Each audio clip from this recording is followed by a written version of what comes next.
Yeah, Pops. And I know this is way behind the curve with everyone else, but with the storm and everything like this kind of happened with other news of things. And I didn't get a chance to do a video, but I have to document a way of just saying rest in peace to Kevin Conroy. It still is an emotional time. Kind of hard to, I don't want to say hard to handle, but in a lot of ways, it's kind of hard to handle. Like the news break, and you realize like a page turns of someone that meant so much to so many of us, and was such a large part of Batman fandom and bringing things to light with the animated adaptation. And I saw part of a couple of people's videos, and it just made things worse for me. It was really harder, and I kind of had this in my notes to do this, so I'm just trying to. I gotta have to move on, and because the more I look at the pictures, the more I think about some things. It's hard. I mean, I know this isn't someone that I've met him. All I can do is the same thing, say the same thing other people have said. He was super nice. He treated you as though you were so important to him.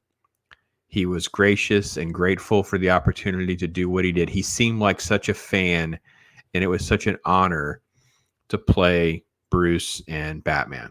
And I'm happy that he got to do a live action version. I've never really kind of got into the Batwoman show to see his sort of Kingdom Come version of Batman. So I'm going to check that out kind of in his honor to watch, I guess, 5-10 minutes, whatever it is.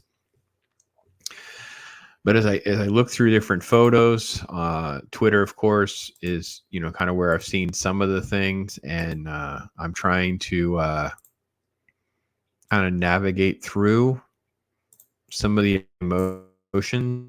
This is first statue in California. This is in Anaheim, I believe, Burbank, and never really wanted to go there and see that. Now I do. Yeah, I mean, it's just, we treat the animated material as kind of its separate class, and in some ways, I think that's right.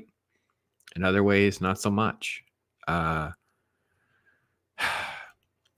So I think the thing is when you have, so much comic book lore and you're such a big fan, when things get adapted into the animated sphere, and then of course some live, some animated features and those kinds of things. And he of course voiced things for so long. His work on Batman Beyond doesn't even get included sometimes in this conversation.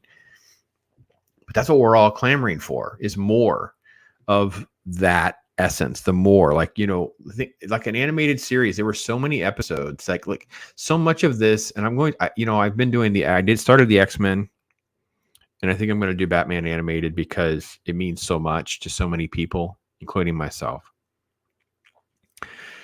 It didn't matter if they were like comic book adaptations. They were like the extension of the comic book universe in this form. Nothing was done to betray any of the canon.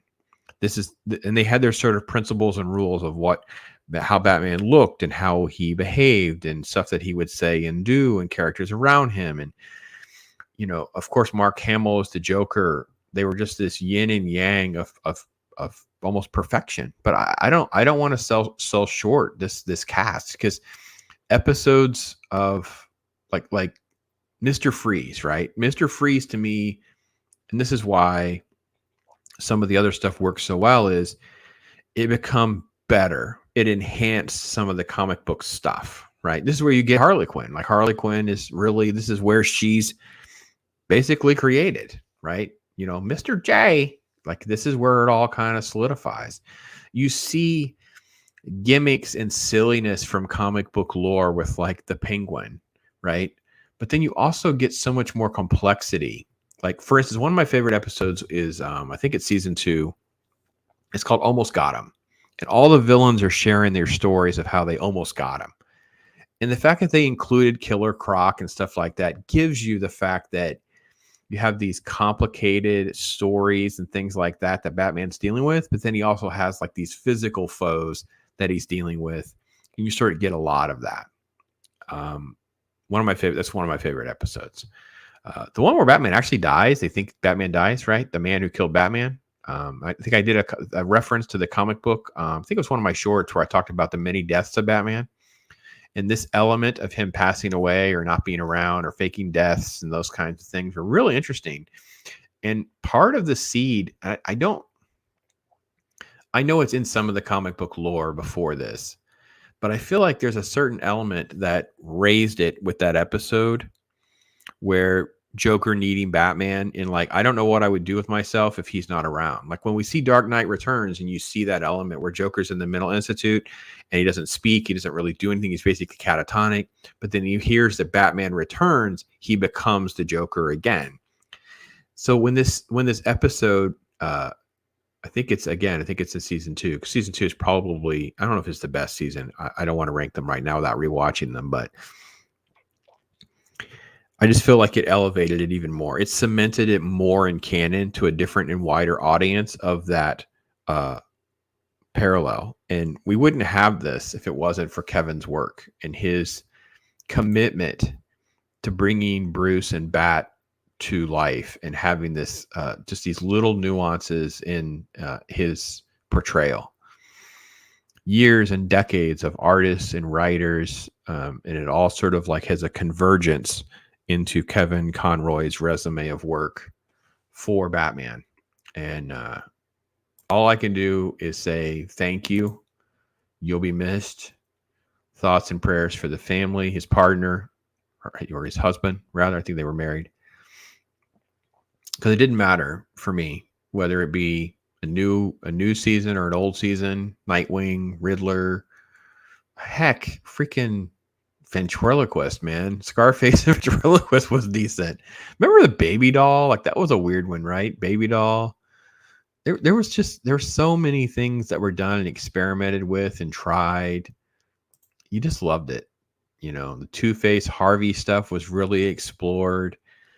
And for people that were casual fans, it gave you a chance to learn a few things, experiment a few things, and maybe raise your interest. So it was easy for me because I'm a Batman fan, but I know there are people that would say things, or I'd be in my circles of my nerd friends or whatever, and we'd talk about things. I'm like, oh yeah, you should read this.